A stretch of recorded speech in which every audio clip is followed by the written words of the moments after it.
What's up, hockey fans? Welcome to another edition of Just Winging It. We have another member of the Kalamazoo Wings alumni joining us today, a special guest we're excited to have. Thanks so much for doing this, Trent Daavettila. Thanks, Trent. First of all, how have you been and what have you been up to the last few years?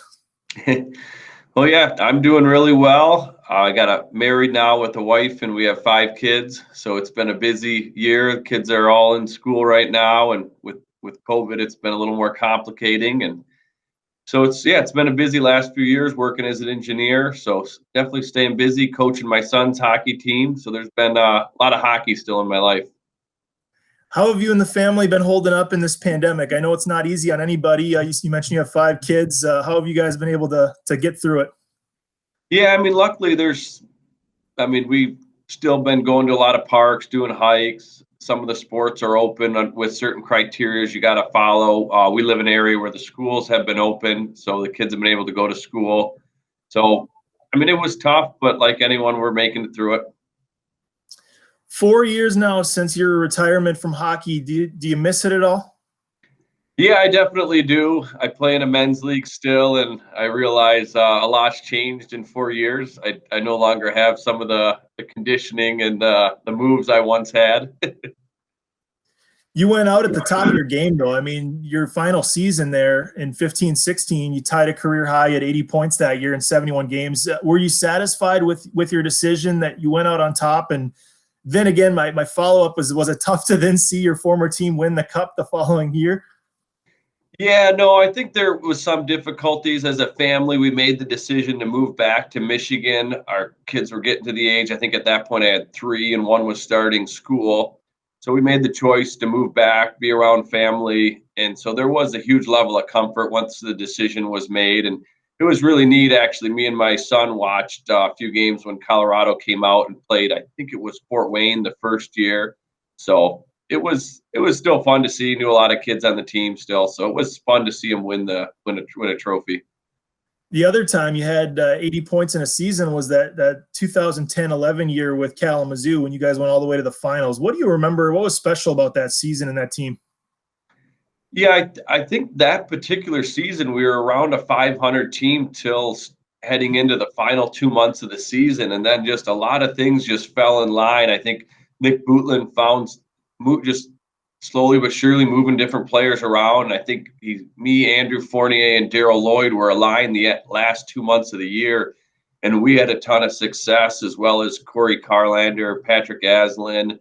I think Justin Taylor might have made up the another line, and they had a lot of success. So, yeah, I just remember just throughout the whole year Nick Bootland moving different players around, and then we kind of ginned right at the right time. Do you have any favorite memories from that run to the finals that you and your teammates had? Anything that stands out that you'll look back on and have fond memories of? Yeah, I think the very first game up in Alaska, they had a sellout crowd and they have the cowbells and all these different noisemakers, I feel like. So I just remember I started that first game, our line did, and just the electricity in the air, and then a couple of the big wins as you close out the season. And unfortunately, we didn't win it all that year in Kalamazoo. We had some tough games. I mean, that was a good team Alaska was that year. When your career really took off, I mean, is it safe to say you were kind of a late bloomer and you kind of burst onto the scene? That rookie season in Kalamazoo was obviously a successful year, but going from D3 to the pros and then having the type of success you had as a pro, when did that confidence click that you knew you were going to have a nice pro career? Yeah, I guess probably halfway through that first season in the ECHL, I started to got called up to the AHL not too far into the first season and started to find a comfort level. But yeah, definitely a late bloomer. I mean, just size-wise, grew a lot in college and just developed as a person as well. But yeah, I would say halfway through that first season, there was a comfort level every time I stepped on the ice. You spent 4 years here in Kalamazoo. The fans remember you fondly. You got Coach Bootland back when he was still a young head coach, first couple of years as a head coach. Now he's been here for 12 seasons. What was it like playing for Booter and looking back at some of those memories? Yeah, I really liked playing for Nick. I still talk to him to this day. And yeah, he was young at that time and very new, but you could tell he was a very confident coach. And I've taken a lot of the stuff how he coached and applied it to even my little kids. And I guess maybe some of us at that age still act like little kids, so maybe it's not too far off coaching them and coaching me back then. But no, he was a really good coach. Related a lot to the players, was able to communicate well with a lot of the players, and yeah, I enjoyed my time there for sure. An 8-year pro career for you. Half of your career was spent in Kalamazoo, the other half in Colorado and Loveland. I've been there. Beautiful place, great facility. That place gets rocking. And now the Eagles are, of course, up in the AHL. But what was your favorite part of that whole experience and playing for the Colorado Eagles for those 4 years you were out there? Yeah, when we made that decision to move out there, it was they have the mountains, a lot of nice weather, so there was a lot of neat things from off the ice perspective, and then even playing in that arena, yeah, they have good sellout crowds most games, and we really enjoyed our time there as well. It was a little different. Kalamazoo, we have a lot more family. Got to know, started the career there. Like I said, was real close with Nick Bootland, and so it was a little different vibe out there from that standpoint. But yeah, very enjoyable out there as well. I'm going to put you on the spot now. Which one was better, playing close to home in Kalamazoo or playing out in the mountains?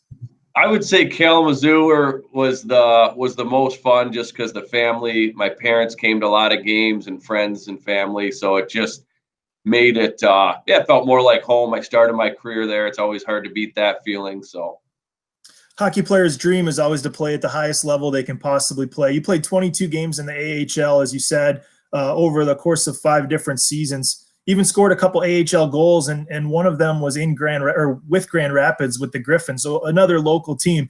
Where does that rank in your career when you look back at everything?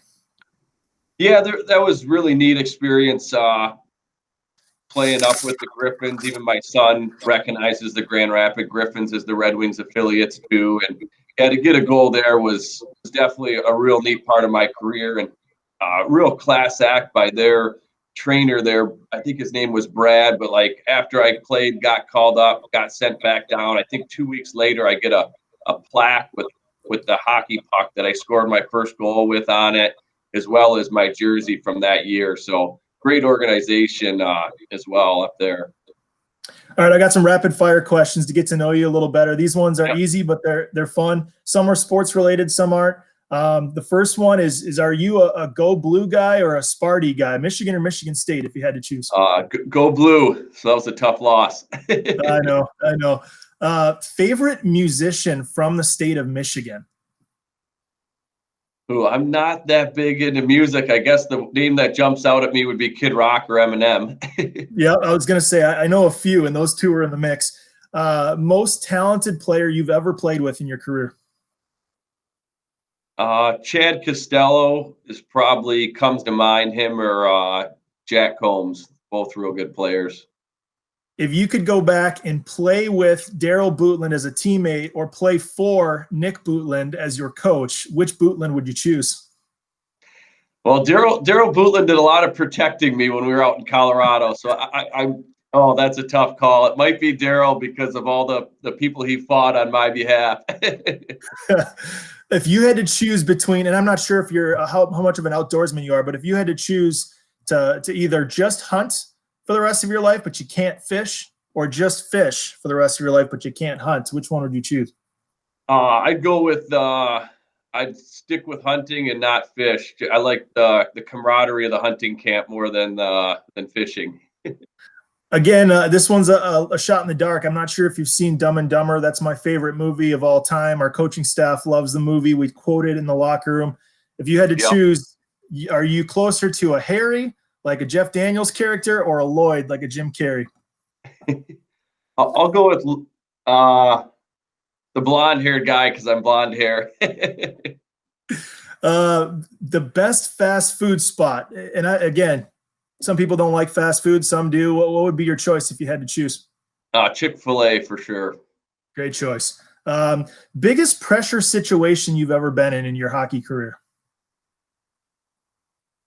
Definitely the run we had in Kalamazoo. I think that year there was a lot of pressure because the year before we lost in the first round to Reading, and we had a really good team, and so I think there's a lot of pressure on Nick Bootland as well as a lot of the players too to have success with the team we had. It was early in Nick's career. You want success for the coach as well.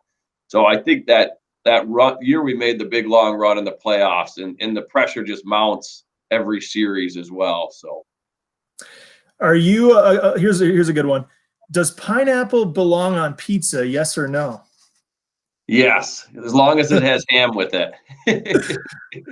What's the most embarrassing band or song that you have on your playlist?